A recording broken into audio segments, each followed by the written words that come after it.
This is the Roots and All podcast, and I'm your host, Sarah Wilson.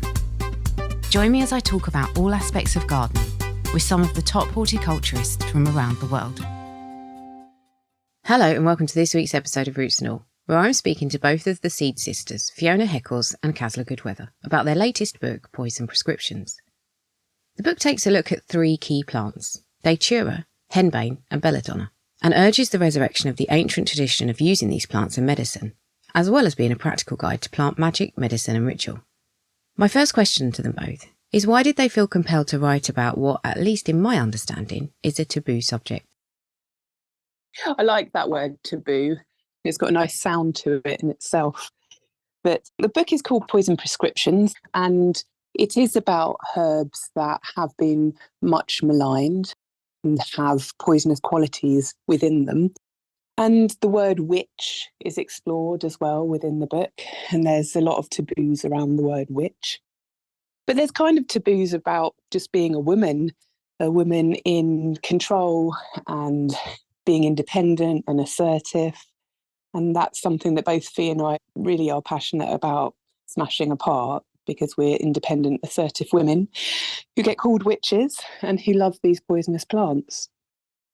It's about the plants that have been deemed as poisons, but what we know about the word poison is that anything can be a poison depending on its dose. And the herbs that are known as the poisons are also some of our most powerful medicines that, as herbalists, depending on the dose, we use for asthma, gut spasm, all sorts of physical attributes that they have on working with symptomology in the body. But they also have these powerful yet more subtle indications for shifts in the more emotional and spiritual body. And we really feel that these plants represent bridging the gap between some of the more taboo subjects that we feel need to be brought back into discussions around health and well-being. So being in touch with your own sensuality, for example, which is really explored through the flying ointment that we talk about in the book. There's a whole section on the flying ointment, which is this ancient preparation that was used in a sensual way with the body. So these herbs, in their very nature, force you to talk about what's deemed taboo subjects, really. And as well as being poisonous plants, these herbs have helped humanity greatly through the ages and are at the beginnings of anaesthesia and how surgery was able to evolve. And it was these plants also that were intricately used in warfare, arrow tip poisons and various different poisons used. So people have been working with these plants and learning about these plants since time immemorial, and there's so much to them, and they're super exciting.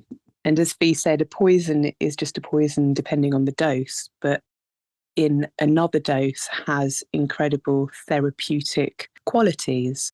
For example, one of the plants that we talk about is Ectoparasites belladonna, or deadly nightshade, and people will know this as a poison because it has deadly within its name. But this is one of our most important remedies for Parkinson's disease, for example, because incredible at helping with tremors. So obviously you mentioned belladonna. What are the other herbs you write about? And I believe I'm right in saying they're called the witching herbs. Is that right? And if it is, why are they called that? That's a name that historically they've been given alongside others, but the witching herbs that we really focus on in the book are three of the nightshade family, the Solanaceae plant family, and those are the belladonna, henbane and datura, which are the kind of stars of the show within the book. But there's many other herbs that we talk about alongside those that support prescriptions, if you like, that support combinations of herbs.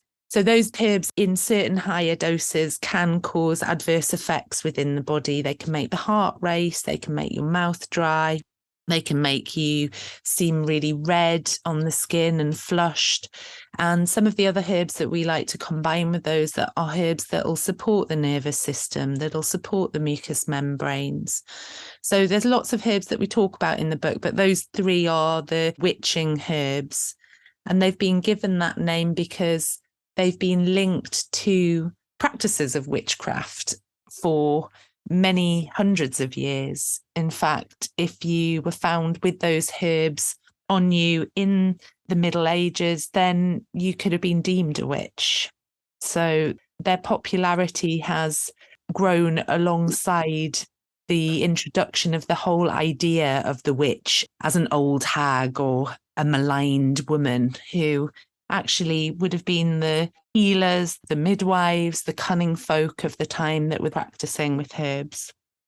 Historically, would they have been used in combination with other herbs to get different effects? Yeah, historically, all three of those plants we've mentioned, the henbane and the datura and the belladonna, will have been put together in varying different prescriptions. Like I mentioned, the beginning of surgery and anaesthesia. So often herbs like mandrake and opium poppy were mixed with belladonna. And there's old texts that look at the crucifixion of Christ, for example, and talking about the liquid that was given to people who were crucified, and within it these plants were used as painkillers. And throughout history we see a lot of pain relief and these soporific, or being able to induce sleep, qualities of them. Something that we know that the opium poppy does is it causes constipation. So the opiates cause a slowing down in the whole digestive tract, which can be really problematic. And using the mandrake and the belladonna really help to alleviate some of those symptoms.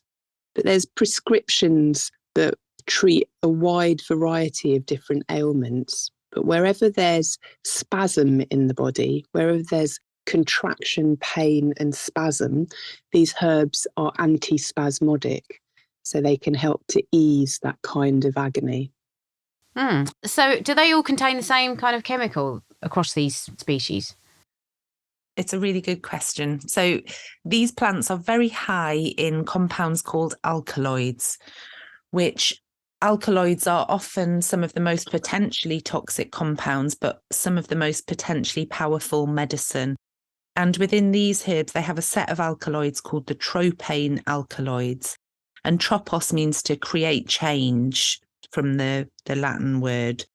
And they have different ones of those tropane alkaloids in various different amounts. So they have similar effects, but they'll exert their effects more in different parts of the body. And that's when you're talking physiologically. So datura is more aligned with the lungs, henbane with the gut, belladonna we've mentioned for Parkinson's, so for the kind of external tremors of Parkinsonian disease. So they're similar in their actions, but when you look at their more ethereal effects on the body, so how they might shift consciousness or awareness, they have different qualities to them as well. So the datura tends to be more introspective and the henbane tends to be more jovial. And these are some of the qualities that we see time and time again when we work with people in very, very minute, almost energetic doses of the herbs to get them to tap into how they're responding on a personal level to the plants. And that's some of the work that we're interested in, is how can we bridge this gap between some of the more magical qualities of these herbs that can't necessarily be explained on a scientific level, but are certainly there, and then these more physiological attributes that have had lots and lots of research done into them. I have to say, I love the book because you give the plants a personality. I think reading it, I definitely gravitated to one more than the others, but I'll let people find out for themselves which one they're more drawn to. But kind of in that vein, could you maybe talk about the three personalities of the plants that you talk about in the book? Yeah. I think it's really important to get across that we know these plants intimately and have done for so many years because we've saved seeds, we've germinated the seeds and really studied those new leaf growth and then watched how difficult, for example, belladonna was the most difficult to germinate out of the three. Datura, stramonium just was very, very easy to germinate, germinates really quickly. Henbane as well, super simple. And belladonna took a few years of failed germination and they were a lot more needy. You know, you had to scarify the seeds, keep them in the fridge, change the waters over. So you start to get to know the personalities of the plant from this level, from germination, and then watching these they're beautiful, structurally gorgeous plants and very different from one another as well.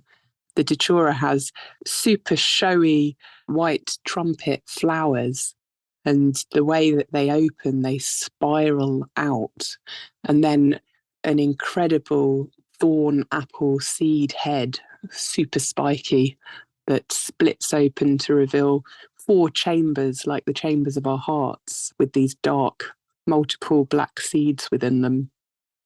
And the belladonna's got the cherries, of course, known as the devil cherries, the black berries that we enjoyed creating inks from and dyes, because you get this purple dye from within. And then the henbane's got filigree purple veins through the white flowers. So you begin to see the differences from just the way they appear and the way they look. In all of our work with any plants, we start by observing them and seeing how they grow and who they grow alongside, what sort of terrain they like to grow in. And many of these Solanaceae, they grow in really quite barren landscapes where there's seemingly no nutrients, yet they flourish, sometimes growing huge, fast. The mandrakes can be found in really quite rocky Mediterranean landscapes. The datura we found growing out of cracks in a yard on the like a rocky edge of quite a malnourished farmer's fields. We've found belladonna growing out of the steps in a church in Spain. So we observe where they grow and take that into account, and then we'll start to work with them, like we mentioned before, in these really small, minute doses. So when we work with groups of people, when we give them one tiny drop of datura, they wear blindfolds so that they go on almost like a meditation with the experience. And then when they come out of that, they discuss in groups how that was and try and find similarities or where there was differences. And with the datura, what we see is that there's quite often quite a quiet response. They've gone quite deep internally. They'll have experienced some feelings or emotions that come up. And the datura is very linked with the mythology of the werewolf. And in very powerful datura intoxication, there's similar visions are had across people's experiences. And one of those is to see people as appearing covered in hair or fur. And they think that the datura could be part of the original visions that were associated with werewolves. So it has this quite mythological, deep ancestral connection or experience with the datura. So we see that a lot with that one. I know I'm going off piste a bit, and this is probably beyond the remit of your book, but it is weird to me how there is this kind of common psyche that people tap into depending on the plants that they've ingested or used. Where does that come from? Have you got any idea? Is there any theory on it? Yes, there is theories on it. There's lots of different theories, actually. And where there's theories, there's no kind of, this is a definitive answer, but it is one of these amazing phenomenons that you see. So there's some work by Rupert Sheldrake, which is about shared experiences of species that then he calls it morphic resonance, where a resonance from a certain species of plant or animal will spread out and you'll see similar evolution depending on where certain species are in the world, according to the development of one plant or species experience in a certain location. That's in a kind of simplified term. But there's also been a lot of research into things like with ayahuasca compounds, different combinations of herbs that people often see serpents or jaguars. With the datura, there'll often be this kind of werewolf type scenario. And there is an idea that where people have interacted the most with those plants, there will be visions linked with their local environment. So there being serpents or jaguar in kind of jungle settings in South America where ayahuasca ceremonies have been done for hundreds, if not thousands of years. And then more European experiences where wolves or different buzzards or creatures might be involved in visions. And that somehow once you tap into the energy of a certain plant, all of the ancestral experiences that have occurred with that plant, you're somehow tapping into. And when Rupert Sheldrake's been asked about how does morphic resonance occur, he's like, I don't know, I'm just telling you it occurs. Like, go and do the research and find out to back it up. But you just need to have a look at, ancient Vedic scriptures, looking at yogic ideas and principles. So the Yoga Sutras of Patanjali, which walk towards developing unity consciousness, where all things are conscious of everything within the universe because we are all one. And Patanjali's sutras give steps towards enlightenment in a very simplistic understanding. But That's one right. of the steps towards enlightenment is to simply take plants. And, scholars through the ages have tried to interpret that. What does he mean, or what did they mean about take plants? But I think anyone who gardens and anyone who understands what it is to be alone in a garden with your fingers in the earth and feeling the joy of being with your plants and engaging with that activity has some kind of understanding of a deeper level of consciousness, and that we are part of nature and we are all one. And now there's brilliant research. We have scientific tools and methodology to look at plant consciousness and how plants are sentient beings with intelligence and great ability to communicate and learn. I think it's interesting what you said about the whole discussion around taboo subjects, really. But obviously, I suppose even from a legal point of view, you've written a book, you're talking about what you could potentially use these herbs for. I'm guessing there's a lot of things that you would like to say that maybe you couldn't put in print. And again, it's about the kind of dosage. And I understand that what one plant might give you in terms of a dosage could be completely different to another. And there's probably a lot of this kind of information that you talk about and discuss that doesn't get written down as such nowadays or published, but it maybe gets passed face to face, really. And it's a bit like suppressing this information. This information is being suppressed. It needn't be dangerous, but it could be, but it isn't in and of itself dangerous. Is there an element of trying to repress this information, just hold it back from people so that it can't be used? There is legalities around access to certain plants and substances. The first ever drugs law was under the guise of the beer purity law at the turn of the 14 to 1500s. And that was to remove henbane and many other plants that have gentle and more profound conscious shifting properties like mugwort. But henbane was associated with the original brewing of Pilsner, Bilsen being the Germanic word for henbane, and Bilsenkraut was the name of henbane. So Pilsner was a place where henbane beer was brewed and has still carried that name through, even though henbane isn't used in brewing anymore. So there's been this long, I don't know if battle's the right word, but this interplay between the law and these plants. And we're actually not suggesting that anyone goes out and takes these plants in large doses or or experiments with them in that way, because they are so powerful. They can really bite you on the bum if you don't grow them, learn about them.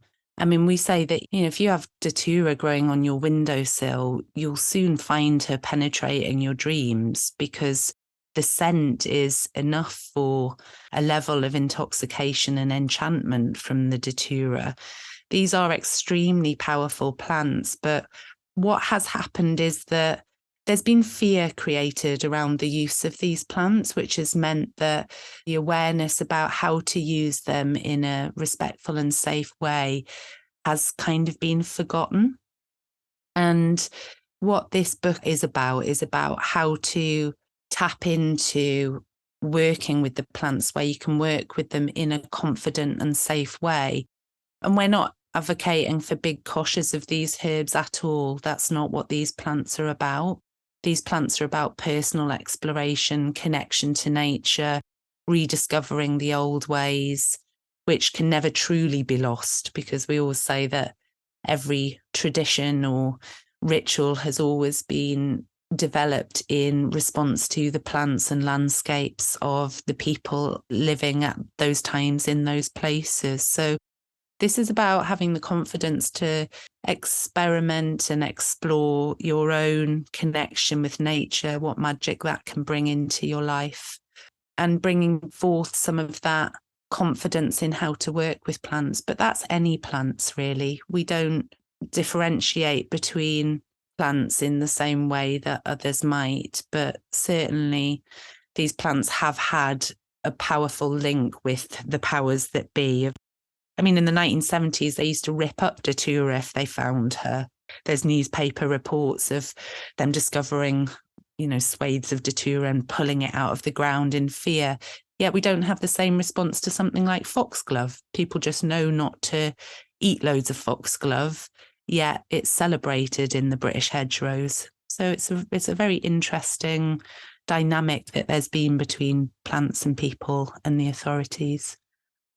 Yeah, that's a really interesting point, actually. And it does make me think of foxglove a lot, kind of when I read about these herbs, because obviously it is potentially dangerous for you. And then there's other kind of examples like giant hogweed, which at the moment, I've drove along a bit of road and someone had set fire to a giant hogweed at the side of the road, which is just bonkers. I mean, you don't have to go near it. You don't have to touch it. It's just leave it alone.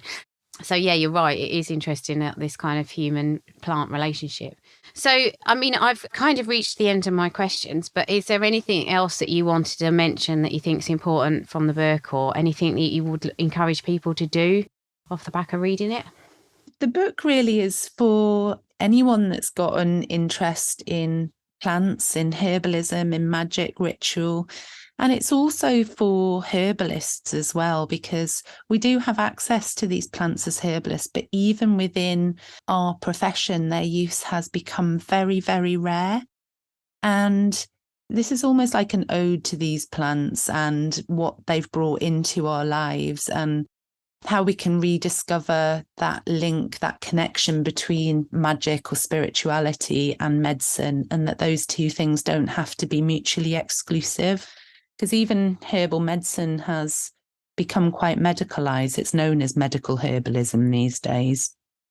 And, we just want to empower people to be able to bring ritual back into general well-being and community gatherings. And, as people are turning away from monotheistic religions, still having those points where we can reconnect over common ground and love of nature and the earth and community gatherings. And it's much bigger than just being about these plants, but we feel that these plants are a perfect representation for all of that that's going on in the world. So, I would just invite you to dive in, start planting and growing, get connected with community gardens locally, and come and connect with us online as well. We've got a free PDF for how to bring herbs into your daily life, and we send out lots of newsletters and information. Our organisation's a community interest company, so it's a social enterprise, and its main aim is about herbal education and getting the word out there. So hopefully this episode has got the word out there, and will encourage you to explore herbalism for yourself. A very big thank you to Fiona and Kazzla, and of course to you for listening. Dr. Ian Bedford is up now, talking about some truly horrid bugs that love you, especially when you're hot and sweaty and using machinery, it seems. But like all things, they have a role to play. If there's one group of bugs that I'm really not keen on, it has to be the ectoparasites. Primarily ticks, lice, fleas, mites, and the parasitic fly larvae that burrow into skin and consume blood. But it also includes the insects whose females extract blood through needle-like mouthparts to nourish their eggs, such as mosquitoes and midges. But it's not just the contemptible act of stealing blood that fuels my dislike of the ectoparasites, but the fact that many of them can acquire and transmit dreadful diseases that sadly kill many millions of people and other warm-blooded animals throughout the world each year.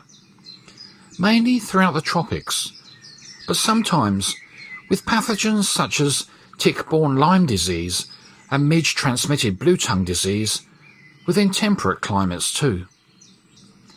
And here in Britain, we'll probably all know of places where we risk encountering an ectoparasite, whether it's a tick from walking through long grass, a flea the cat brought home, or a mosquito that flies in through an open window at night.